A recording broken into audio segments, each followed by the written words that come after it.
Salam Elechem Bisem Yeshua HaMashiach. Salam damai sejahtera di dalam nama Tuhan Yesus Kristus untuk kita semua. Saya doakan kiranya kalian semua di dalam keadaan sehat walafiat, teman-teman sekalian. Kali ini kita akan membahas mengenai kenaikan Tuhan Yesus Kristus. Dan tema kita pada saat ini yaitu tentang menjadi saksi Kristus. Teman-teman sekalian, perlu kita ketahui bahwa kita harus menjadi saksi. Dan untuk menjadi saksi Kristus itu, maka kita harus mengenal pribadi Tuhan Yesus Kristus itu dulu sebagai Tuhan dan Juru Selamat pribadi kita. Dan kali ini teman-teman sekalian, kita akan belajar beberapa hal yang menjadi fakta-fakta tentang Tuhan Yesus Kristus dan juga tentang penyelewengan, fitnahan, dusta gitu yang dituduhkan kepada kekristenan. Di mana kalau kita melihat teman-teman sekalian sering dikatakan bahwa orang Kristen itu kafir karena mentuhankan Yesus Kristus. Padahal Yesus hanyalah nabi, dia bukan Tuhan. Kemudian teman-teman sekalian juga dituduhkan kepada kita bahwa Yesus Kristus itu tidak mati di salib tetapi diserupakan. Yang disalib itu adalah Yudas Iskariot. Dan teman-teman sekalian, kita tentu saja punya hak jawab untuk menjawab dan meluruskan hal-hal yang disampaikan seperti itu, yang diajarkan di luar sana, gitu ya. Apalagi yang mengajarkannya adalah ajaran yang muncul di abad ke-6. Yang tentu saja teman-teman sekalian sudah 600 tahun setelah Alkitab jadi, sudah ada, sudah dipegang oleh orang-orang Kristen. Dan juga sudah dipercaya bahwa Yesus Kristus adalah Tuhan dan Juru Selamat pribadi. Dan benar-benar dia mati di salib, dia bangkit pada hari yang dia mati, bangkit pada hari yang ketiga dan kembali ke sorga, naik ke sorga, dan semua bukti-bukti itu nyata di dalam Alkitab. Nah, teman-teman sekalian, kalau kita melihat bahwasanya kekristenan terus ditekan terus diolok-olok dan orang mengolok-olok kita itu bebas dari penistaan, bebas daripada hukuman, karena bagi mereka itu sebuah dakwah. Tapi ketika kita, pastinya akan dituduhkan bahwa kita ini sedang melakukan yang namanya penistaan. Dan teman-teman, kali ini kita akan meluruskan itu pernyataan-pernyataan atau ajaran-ajaran sesat yang tentu saja tidak sesuai dengan kitab suci kita sebagai orang-orang Kristen. Dan kali ini kita berfokus untuk membuktikan bahwa Yesus Kristus itu adalah Tuhan dan Juru Selamat pribadi. Dan juga kita membuktikan bahwa Yesus Kristus berbeda dengan Nabi Isa. Teman-teman sekalian, banyak sekali yang menyamakan hal itu. Tetapi iman kekristenan menjawab bahwa Nabi Isa dan Yesus Kristus itu orang yang berbeda. Kenapa? Karena kalau kita melihat silsilahnya itu jauh berbeda. Isa Al-Masih lahir di bawah pohon kurma. Sementara Tuhan Yesus Kristus lahir di kandang domba di Bethlehem. Kemudian orang tuanya atau kakeknya itu punya perbedaan-perbedaan. Lalu orang tua atau ibu daripada Yesus Kristus dan ibu daripada Nabi Isa itu berbeda juga. Di mana Maryam yang adalah orang tua Nabi Isa itu adalah saudara Harun dan Musa. Sementara Maria, ibu daripada Tuhan kita Yesus Kristus, itu adalah saudara Elizabeth dan Zakaria. Jadi teman-teman sekalian cukup berbeda.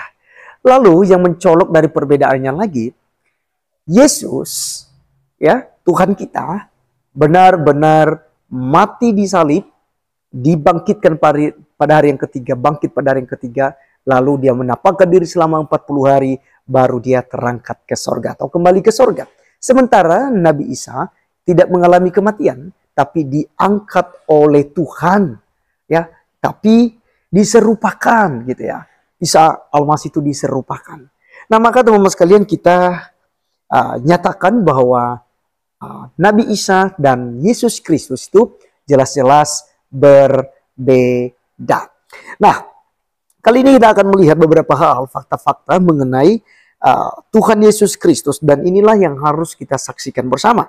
Karena di dalam Kisah Para Rasul 1, teman-teman sekalian, ayatnya yang ke-8, itu firman Tuhan berkata di sini, tetapi kamu akan menerima kuasa kalau Roh Kudus turun ke atas kamu, dan kamu akan menjadi saksiku di Yerusalem dan di seluruh Yudea dan Samaria dan sampai ke ujung bumi. Ya, jadi teman-teman sekalian, kalau kita melihat ini, ya, Yerusalem ini berbicara tentang keluarga kita, ya, keluarga kecil kita terlebih dahulu. Kemudian di seluruh Yudea, seluruh kerabat kita, famili kita. Kita harus memberitakan Kristus, menjadi saksi Kristus kepada mereka. Kemudian ke Samaria, kepada orang-orang lain, kepada masyarakat, kepada lingkungan di mana kita ada. Kemudian sampai kepada ujung bumi. Ya, ini artinya kita harus memberitakan Injil ke segala bangsa. Dan kita bersyukur dengan adanya teknologi, dengan adanya internet saat ini, ada YouTube, ada TikTok, ada Facebook, ya, dan Instagram dan lain-lain, kita bisa memberitakan Injil dengan luas, ya, seluas-luasnya. Ya, jadi teman-teman sekalian, kita kali ini kita akan melihat beberapa hal yang menjadi bukti-bukti dan yang merupakan bahan kita untuk menjadi saksi daripada Kristus Yesus. Yang pertama teman-teman sekalian, bahwa Yesus telah mati dan bangkit pada hari yang ketiga sesuai kitab suci. Ini diterangkan kepada kita di dalam 1 Korintus pasal 15 ayat 3 sampai 4. Sebab yang sangat penting telah kusampaikan kepadamu, yaitu apa yang telah kuterima sendiri. Ialah bahwa Kristus telah mati karena dosa-dosa kita, sesuai dengan kitab suci. Bahwa ia telah dikuburkan dan bahwa ia telah dibangkitkan pada hari yang ketiga, sesuai dengan kitab suci. Wow, teman-teman sekalian, inilah data-data yang akurat. Jadi kalau ada katakan bahwa Alkitab kontradiksi, Alkitab itu sudah dipalsukan, ya, itu adalah fitnah keji. Karena memang Alkitab tidak pernah dipalsukan. Alkitab berkesinambungan. Alkitab bisa menjawab dirinya sendiri. Ya, Alkitab adalah firman Allah yang perlu kita pegang, kita imani. Karena di Alkitablah kita mengenal tentang pribadi Allah dan juru selamat, yaitu Allah itu sendiri yang berinkarnasi menjadi manusia, yaitu Tuhan Yesus Kristus. Karena Yesus Kristus adalah Logos, firman, yang tadinya bersama-sama dengan Allah. Lalu dia muncul menjadi manusia untuk menyelamatkan kita. Dia mati di atas kayu salib, menjadi kurban, menjadi anak domba Allah yang dikorbankan untuk penghapusan dosa dunia. Barang siapa yang percaya kepadanya tidak binasa, melainkan akan memperoleh kehidupan yang kekal. Teman-teman sekalian, kalau kita lihat kematiannya telah dinubuatkan oleh para nabi. Jadi bukan hanya secara kebetulan saja kematian Yesus Kristus. Jadi kalau dikatakan sudah diserupakan, itu adalah hoax, itu adalah fitnah kepada iman kekristenan. Yang benar adalah Yesus Kristus benar-benar mati. Karena telah dinubuatkan di dalam Yesaya 53 teman-teman sekalian, ayat yang ke-5 sampai 12. Ya, Alkitab katakan begini, tetapi dia tertikam oleh karena pemberontakan kita. Dia diremukan oleh karena kejahatan kita. Ganjaran yang mendatangkan keselamatan bagi kita ditimpakan kepadanya. Dan oleh bilur-bilurnya kita menjadi sembuh. Dan teman-teman sekalian, kalau kalian memperhatikan nanti di dalam ayat ke-6 hingga ayat yang ke-12, itu jelas diterangkan kepada kita bahwa Yesus Kristus itu adalah Mesias yang telah dinubuatkan oleh para nabi. Bahkan teman-teman sekalian juga dia dinubuatkan oleh kitab Zabur atau kitab Mazmur dalam Mazmur 16 ayat 8 sampai 10. Firman Tuhan katakan begini, aku senantiasa memandang kepada Tuhan karena ia berdiri di sebelah kananku, aku tidak goyah.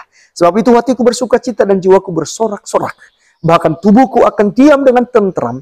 Sebab engkau tidak menyerahkan aku ke dunia orang mati. Dan tidak membiarkan orang kudus melihat kebinasaan. Jadi teman-teman sekalian, Yesus Kristus bukan hanya saja mati. Tetapi dia bangkit. Karena di sini dikatakan, sebab engkau tidak menyerahkan aku ke dunia orang mati. Yesus mengalahkan kematian. Yesus mengalahkan maut. Karena dialah Tuhan dan juru selamat bagi kita. Maka percayalah kepada dia teman-teman sekalian. Karena tiada jalan menuju surga kalau tidak melalui Yesus Kristus. Semua nabi, semua rasul tidak berani mengatakan demikian, bahwa dialah jalan kebenaran dan hidup. Tidak ada satupun yang datang kepada Bapa ke surga kalau tidak melalui Yesus. Ya, hanya Yesus Kristus yang berani mengatakan demikian, karena Dia adalah Allah itu sendiri. Kemudian teman-teman sekalian, kita akan lihat ya, yang kedua adalah Tuhan Yesus setelah kebangkitannya, sebagai bukti yang kedua, Dia menampakkan diri kepada murid-muridnya. Jadi jelas di sini teman-teman sekalian, Dia menampakkan diri kepada murid-muridnya. Kalau kita melihat di dalam Matius 28 ayat 16 sampai 17. Dan ke-11 murid itu berangkat ke Galilea, ke bukit yang telah ditunjukkan Yesus kepada mereka. Ketika melihat Dia, mereka menyembahnya. Tetapi beberapa orang ragu-ragu. Kemudian teman-teman, kita lihat di dalam Kisah 1 ayatnya yang ketiga. Kepada mereka Ia menunjukkan dirinya setelah penderitaannya selesai. Dan dengan banyak tanda Ia membuktikan bahwa Ia hidup. Ya, jadi tidak mati. Ya, Dia hanya mati, tapi pada hari yang ketiga Dia bangkit pada hari, ya, Dia bangkit kembali. Ya, kemudian sebab selama 40 hari Ia berulang-ulang menampakkan diri dan berbicara kepada mereka tentang kerajaan Allah. Bayangkan teman-teman sekalian, ketika Yesus bangkit dari kematian, Dia tidak langsung masuk ke surga. Dia tidak langsung pulang kembali kepada hakikatnya, yaitu Tuhan alam semesta yang duduk di sebelah kanan Allah, yang artinya setara dengan Allah, yang memerintah bersama dengan Allah. Itu sebabnya jangan engkau ragu lagi. Percayalah kepadanya sebelum terlambat. Maka dosamu akan diampuni dan engkau akan diselamatkan dari murka Allah. Teman-teman sekalian, juga kalau kita melihat ada banyak bukti dalam Alkitab mengenai Yesus menampakkan diri setelah kebangkitannya. Misalnya kita bisa melihat di dalam 1 Korintus 15 ayat 5 sampai 8. Ya. Dan kemudian teman-teman sekalian, nanti teman-teman bisa membacakannya di dalam Markus 16 ayat 14. Kemudian di dalam Lukas 24 ayat 34 sampai 36 dan Yohanes 20 ayat 19. Banyak bukti-bukti yang lain. Bagaimana Dia menampakkan diri selama 40 hari teman-teman sekalian. Jadi buktinya sangat akurat di dalam Alkitab. Jadi yang mana yang palsu? Yang palsu pastinya yang muncul atau ajaran di abad ke-6 yang menyerang tentang Kristen, yang menyerang tentang iman kita, yang memutarbalikkan fakta-fakta Alkitabiah. Kemudian yang ketiga teman-teman sekalian, sebagai bukti bahwa Yesus Kristus itu adalah Tuhan dan Juru Selamat bagi dunia. Dan Dia benar-benar disalib, mati, dan bangkit pada hari yang ketiga.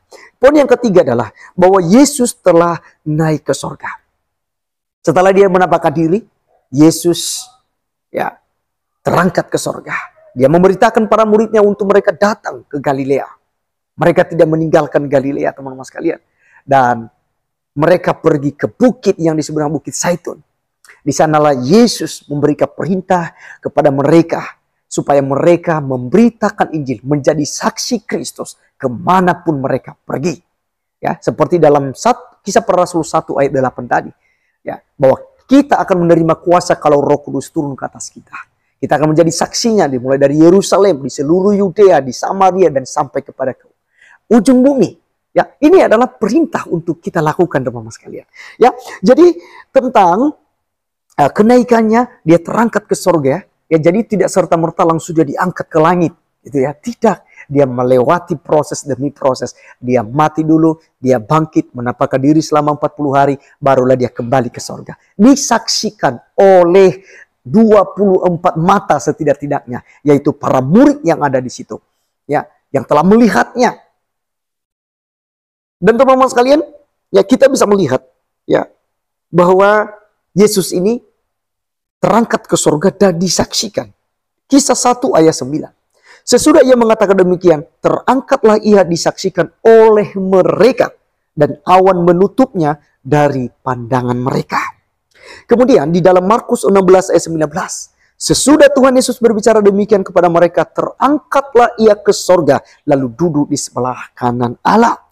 Kemudian teman-teman sekalian, Yesus juga pernah menubuatkan sebelumnya bahwa Dia akan naik ke surga. Di dalam Yohanes 15 ayat 18 sampai 27, teman-teman nanti bisa membaca di sana. Ya, bahwa Dia telah menyampaikannya. bahwa dia akan kembali kepada Bapa, ya, kembali kepada keilahiannya. Jadi ada beberapa bukti yang kita sudah berikan teman-teman sekalian, bahwa Yesus Kristus benar-benar mati secara disalib. Kemudian dia dikuburkan dan bangkit pada hari yang ketiga sesuai dengan kitab suci. Lalu terangkat ke sorga. Ingat teman-teman sekalian, Yesus Kristus bukan kembali ke sorga begitu saja meninggalkan saya dan saudara-saudari semua yang sudah beriman, yang sudah percaya kepadanya. Tapi dia pergi ke sorga untuk menyediakan tempat bagi saya dan teman-teman semua, supaya kita kelak bisa bersama-sama dengan dia di sorga. Kita bisa melihat teman-teman sekalian di dalam kisah, di dalam Yohanes pasal yang ke-14 ayat 1 sampai ayatnya yang ketiga. Firman Tuhan katakan begini, rumah Bapa, janganlah gelisah hatimu, percayalah kepada Allah, percayalah juga kepadaku. Di rumah Bapakku banyak tempat tinggal. Jika tidak demikian, tentu aku mengatakannya kepadamu, sebab aku pergi ke situ untuk menyediakan tempat bagimu. Dan apabila aku telah pergi ke situ dan telah menyediakan tempat bagimu, aku akan datang kembali dan membawa kamu ke tempatku, supaya di tempat di mana aku berada, kamu pun berada. Jadi teman-teman sekalian, ini luar biasa sekali janji manis yang diberikan oleh Tuhan kita Yesus Kristus. Sekali lagi teman-teman sekalian, semua fitnah, semua ejek-ejekan, olok-olokan, dan semua yang disama-samakan gitu. Tapi hari ini ya kita nyatakan bahwa itu tidak sama. Ya, sekali lagi bahwa Yesus Kristus tidak sama dengan Isa Al-Masih atau Nabi Isa. Sama sekali tidak sama. Silsilahnya berbeda, nenek moyangnya berbeda, dan juga kematiannya berbeda. Apalagi Isa atau Nabi Isa hanyalah manusia biasa. Tapi Yesus Kristus bukanlah hanya manusia biasa, tapi dia adalah Tuhan dan Juru Selamat pribadi. Teman-teman sekalian, pesan firman Tuhan, jadilah saksi Kristus yang benar. Maka Anda harus belajar tentang pribadi Juru Selamat itu. Itu tentang Yesus Kristus, tentang Injil Kerajaan Sorga. Anda bisa belajar dari kitab Matius, Markus, Lukas, dan Yohanes, kisah para rasul, supaya Anda bisa menceritakan tentang kabar baik, yaitu tentang pengorbanan Yesus Kristus untuk menebus dosa-dosa kita. Terima kasih teman-teman sekalian. Sekian video kali ini. Sampai ketemu di video berikutnya. Tuhan Yesus memberkati kita. Salam.